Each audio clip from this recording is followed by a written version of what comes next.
The Highland Clearances were a series of forced evictions in the Scottish Highlands during the 18th and 19th centuries, driven by economic shifts and social changes.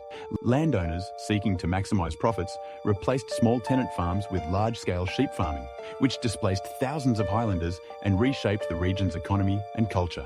Historical context. The Jacobite defeat at the Battle of Culloden in 1746 marked the collapse of the clan system, weakening Highland society. Subsequent British government policies aimed to suppress Gaelic culture and integrate the Highlands into the British economy. Overpopulation and economic pressures made tenant communities vulnerable to eviction as landlords prioritised profitability. Phases of clearances: early clearances, late 18th century. Less organised and often involved voluntary relocation or migration due to economic hardship. Later clearances, 19th century. Intensified and more systematic, especially under landlords like the Sutherland family.